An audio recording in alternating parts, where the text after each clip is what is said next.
The early air was brisk and unforgiving as Daniel tightened the strap on his worn-out steel-toed boots. The sun had just peeked over the horizon, but he was already sweating. Not from the heat, but from the pressure bills were overdue. The fridge was nearly empty, and his 6-year-old daughter Emily had softly inquired the night before, "Daddy, are we going to have dinner tomorrow too?" Daniel was a single father, juggling 3 jobs, all temporary, none secure. His wife had passed away from cancer 3 years ago, and since then it had been just the two of them against the world. Emily was the reason he smiled, but lately the smile came less often that morning. Daniel had taken a last-minute gig from a moving app. A woman needed help hauling boxes. From a luxury apartment in the heart of the city, it was supposed to be a 2-hour job, quick money, just enough to buy groceries and put some gas in his sputtering truck.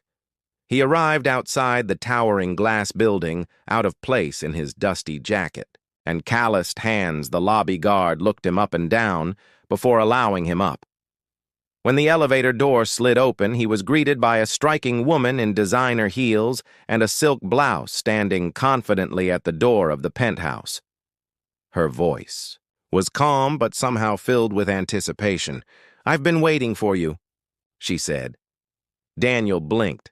"Ma'am, I'm just here to move your boxes," she smiled, almost sadly. "I know who you are. Daniel, please come in." He hesitated. This wasn't the usual awkward, quick pickup job. The air in the apartment was scented with vanilla and something else? Memories? Maybe the walls were lined with framed photos of a different life.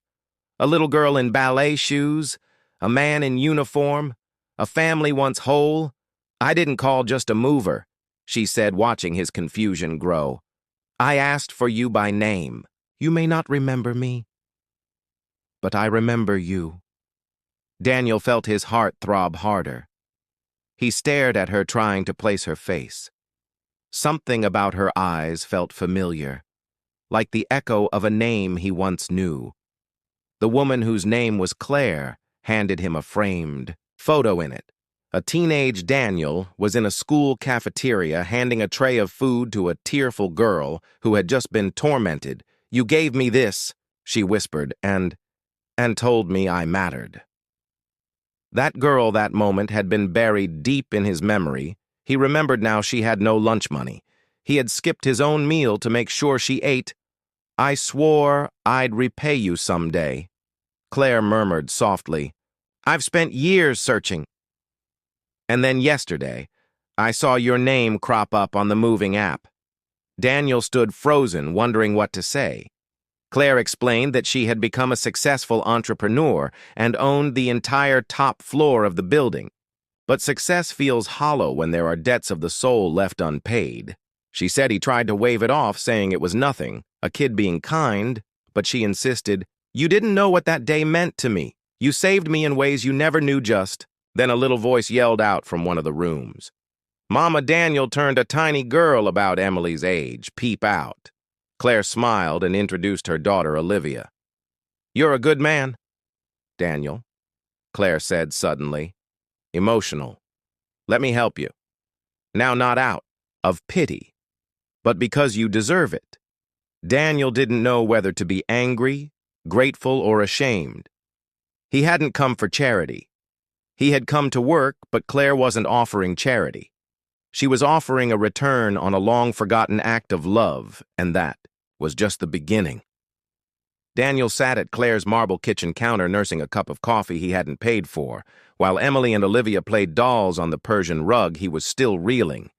Claire had offered more than a meal or a few dollars. She offered a partnership, a job at her logistics company, stable full-time benefits, health insurance, schooling support for Emily, a future he didn't want to accept.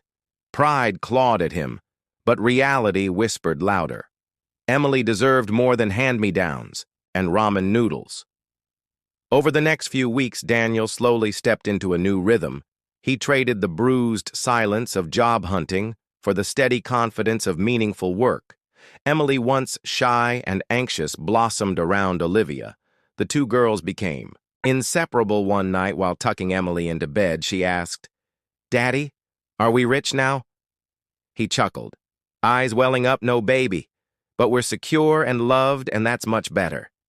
Daniel plunged himself into the position, his natural leadership and blue collar. Wisdom pleased Claire's board. Many of them feared selecting a mover for a corporate role, but Claire believed in him, and in time so did they. Months passed. Claire and Daniel found comfort in each other's stories, the pain of loss, the strength of fatherhood, and the confidence in simple goodness. The line between their worlds blurred, not with romance, but with respect and understanding. Then one afternoon after a community charity event Claire hosted in Emily's name, Claire revealed something even Daniel couldn't have expected. My father passed last year, she said.